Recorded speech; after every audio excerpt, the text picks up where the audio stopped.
Hana Aceh ronyo hana leya, hana lisungkan untuk mencaci, menghina dan menyudutkan kehidupan para ulama. Padahal dia tanya tak tepu bahawa maju Acehnya dengan wapna daya, yang mana daya itu dikembangkan oleh para alim ulama. Ronyo punya tanya, leh tamat SMP anak tu, dia tamat SD anak tu, dia tamat SMA anak tu, di mana tempat yang paling aman dan nyaman untuk diberikan pendidikan, dididik karakternya, gebi pemahaman agama. Bandung urang itu jutkeun ronyo urang Siklun, hana tempat yang aman melainkan dayah atau pesantren.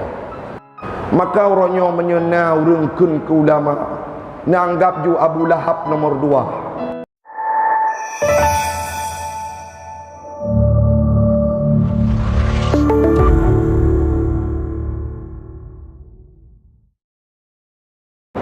فقال الله تعالى في القرآن الكريم: أعوذ بالله من الشيطان الرجيم، بسم الله الرحمن الرحيم، ومن الناس والدواب والأنعام مختلف ألوانه كذلك إنما يخشى الله من عباده العلماء إن الله عزيز غفور. وقال النبي في الحديث: العلماء ورثة الأنبياء. وقال النبي في الحديث: من رأى منكم منكرا فليغيره بيده وإن لم يستطع فبلسانه وإن لم يستطع فبقلبه وهو أضعف الإيمان. صدق الله العظيم وصدق النبي رسوله الكريم ونحن على ذلك من الشاهدين والشاكرين. إلهي أنت مقصودي ورضاك مطلوبي، أعطني محبتك ومعرفتك.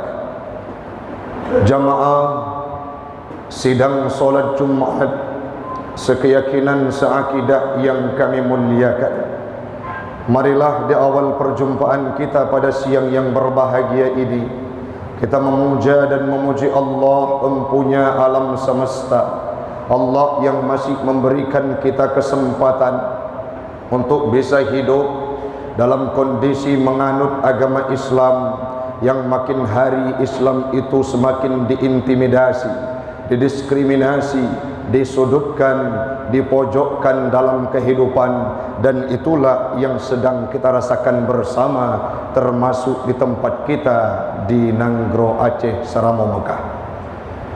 Selawat dan salam marilah sama-sama tak henti-hentinya kita utarakan, kita ucapkan keharibaan baginda Rasulullah sallallahu alaihi wasallam, seorang nabi yang diperintahkan oleh Allah Ta'ala untuk menyempurnakan akhlak manusia, untuk menyampaikan risalah Islam. Nabi pula pernah digojlok, Nabi pula pernah diejek, Nabi pula pernah dicaci, dimaki, bahkan oleh sahabat, oleh kawan-kawan orang-orang yang berada di sekeliling kehidupan beliau. Selawat dan salam kepada al dan sahabat beliau sekalian, alim ulama mutaqaddimin dan mutaakhirin yang muktabar kedua-duanya, yang kita hormati bersama Imam Syekh Masjid Al-Ikhlas yang kita cintai, pengurus masjid, BKM, jamaah sidang solat Jumat sekeyakinan seakidah yang kami muliakan. Dan malaikat Allah Ta'ala, seperti hari ini kita berkumpul di bawah masjid yang mulia ini, satu waktu Allah akan satukan kita, Allah akan kumpulkan kita dalam surganya di yaumil qiyamah nantinya. Amin, amin ya rabbal alamin. Hamba Allah orang Siklun di awal tahun baru Islam tahun 1446 kemarin, beberapa bulan yang lalu, kita sangat sedih dengan fenomena-fenomena kemaksiatan yang dilakukan oleh penduduk negeri yang mana mereka juga berKTP-kan Aceh, dan itu terjadi secara kontinu, terjadi secara silih berganti, tidak mengenal ruang dan waktu. Pada malam pertama Muharram, saat orang lain sedang sibuk iktikaf di masjid, saat yang lainnya sedang sibuk dengan kalimat wa qul ja'al haqq wa dhahaqal batil, saat orang-orang alim itu sibuk dengan zikirnya guna menyambut tahun baru Islam, tapi ada beberapa oknum termasuk orang-orang yang berada di pusat ibu kota Aceh. Pada malam tersebut pula diadakan konser.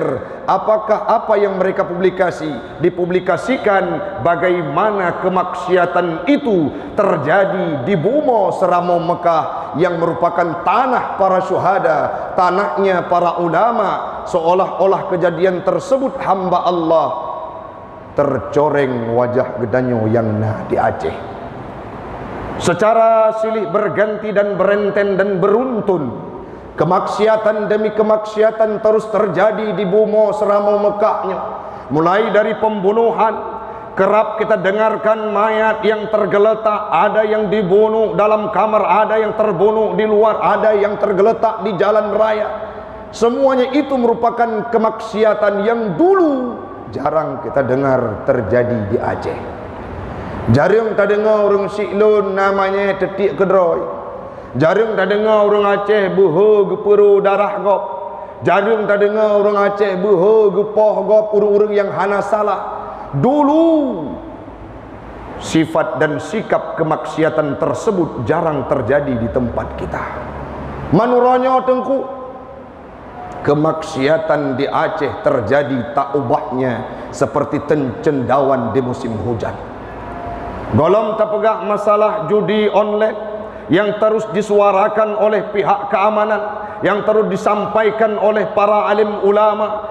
Jamun wate masa urung sik tanya Tuha, bukan berarti dilegalkan perjudian, tapi mereka yang terjebak dalam kemaksiatan perjudian padum pluk ton yang kau likut gemita lampuh soh untuk gemain judi, bukan berarti boleh. Artinya masih ada etika menjaga bagaimana kelestarian syariat Islam di Aceh. Hari ini Ithamping Tengku yang memakai kepiah itijit puta judi online, bahkan dengan suara-suara yang nyaring, sehingga terjadi cekcok dalam rumah tangga, terjadi sifat-sifat yang anarkis. Kenapa?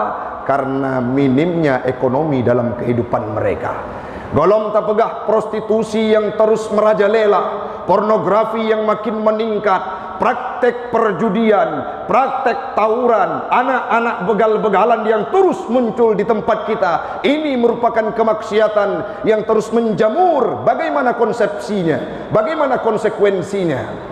Berangkaso yang kadan kemaksiatan urung syi'lun menyegepegah li Nabi dalam hadisnya, marra'a minkum munkaran falyughayyirhu biyadih. Siapapun, man merupakan mausul mustarak, artinya baik laki-laki, perempuan, orang ubud, yang tua, yang muda, melihat kemungkaran, maka sewajarnya falyughayyirhu biyadih, mereka harus mencegah, merubah kemaksiatan tersebut menjadi yang ma'ruf biyadihi, dengan tangannya.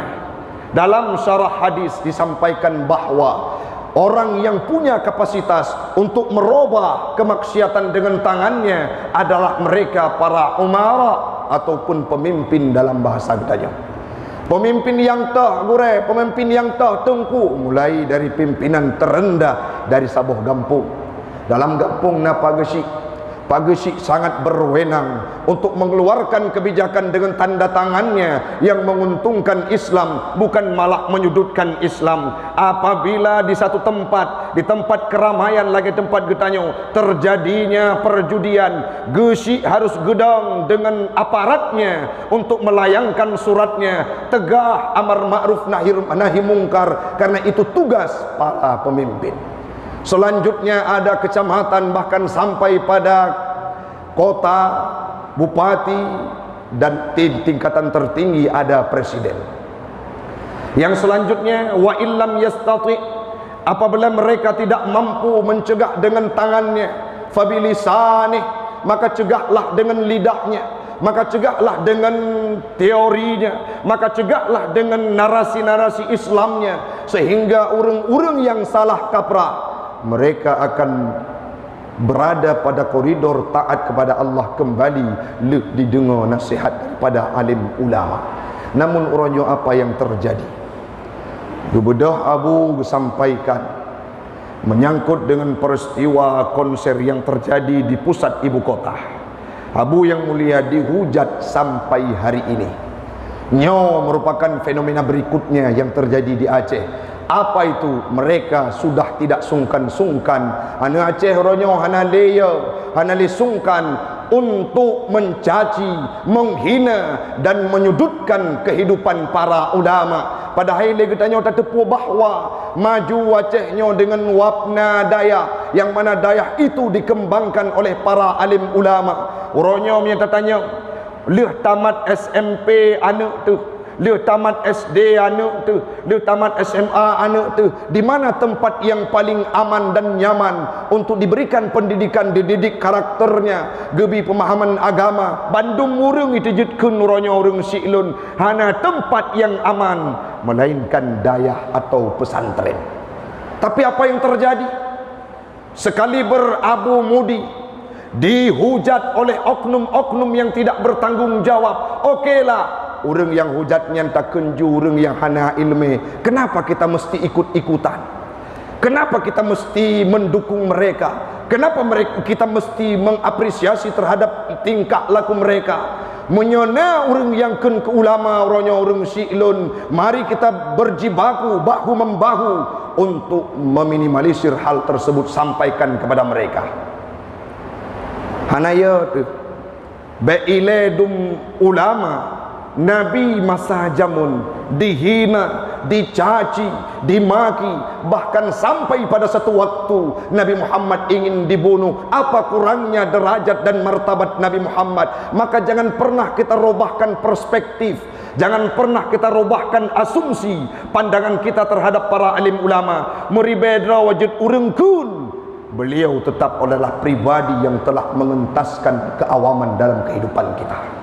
Sesuai dengan firman Allah dalam surah Al-Fatir ayat 28. Wa minan nasi wad-dawabi wal an'ami mukhtalifun alwanuhu kadzalik.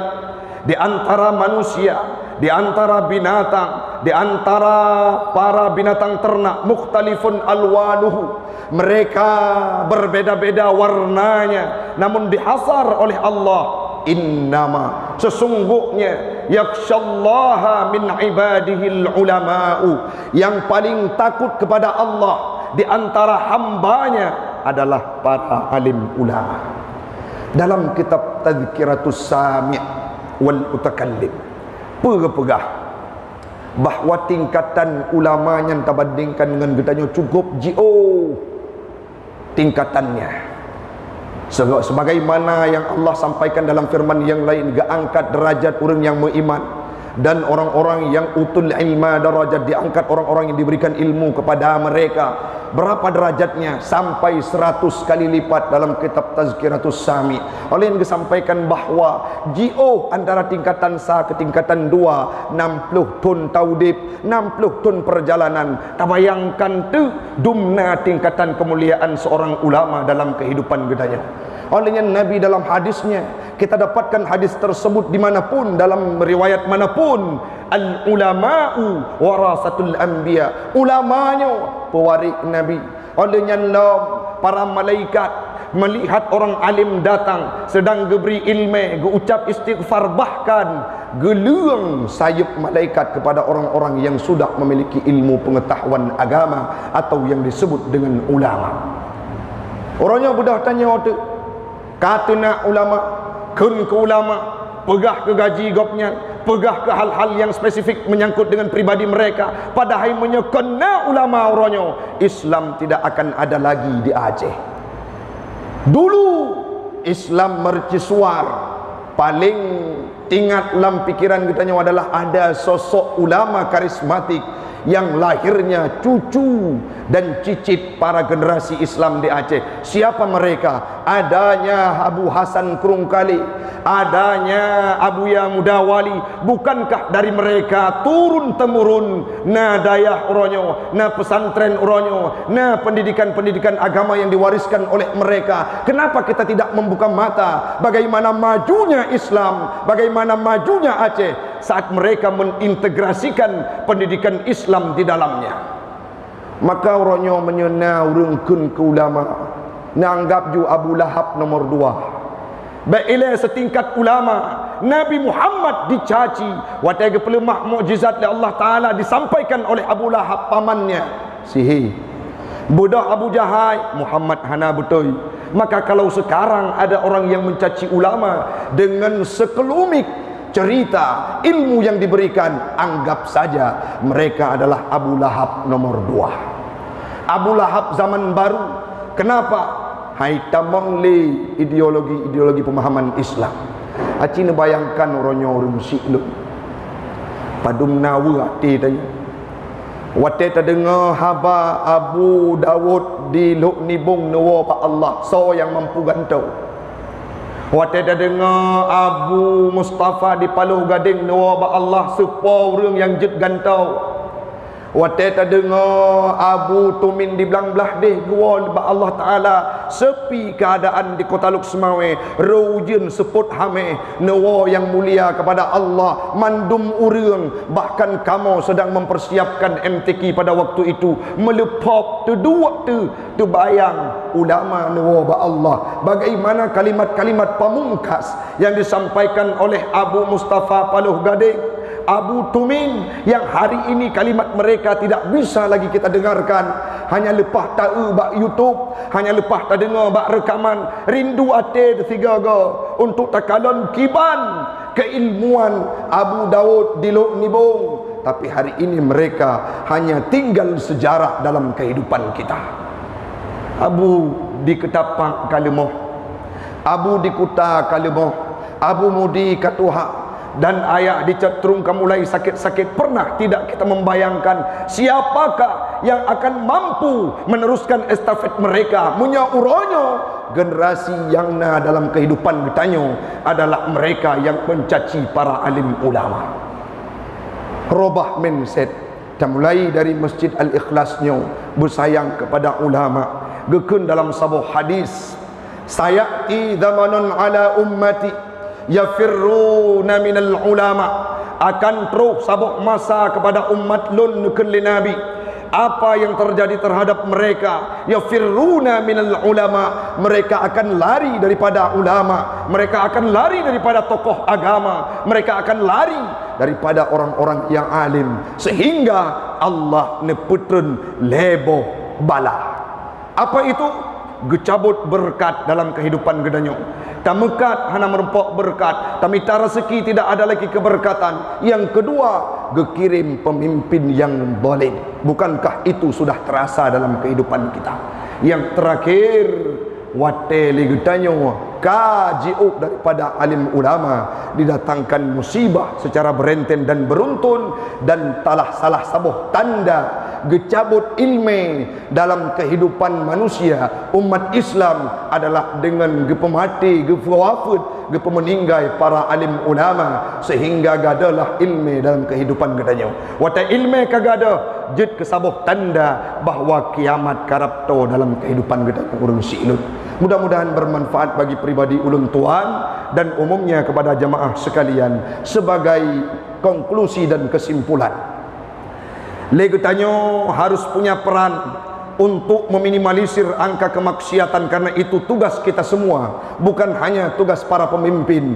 Menyena ulama yang disampaikan hal-hal yang amar ma'ruf nahi mungkar, dukung beliau, berikan sokongan, berikan dukungan. Jangan sampai kita mencaci, menghina. Bahkan kalau ada orang yang mencaci para alim ulama, anggap saja mereka adalah Abu Lahab nomor 2, karena mereka tidak tahu bagaimana konsepsi kelebihan para alim ulama dalam kehidupan kita bermasyarakat, khususnya menganut agama Islam. Mudah-mudahan bermanfaat bagi pribadi kami dan umumnya kepada jamaah sekalian.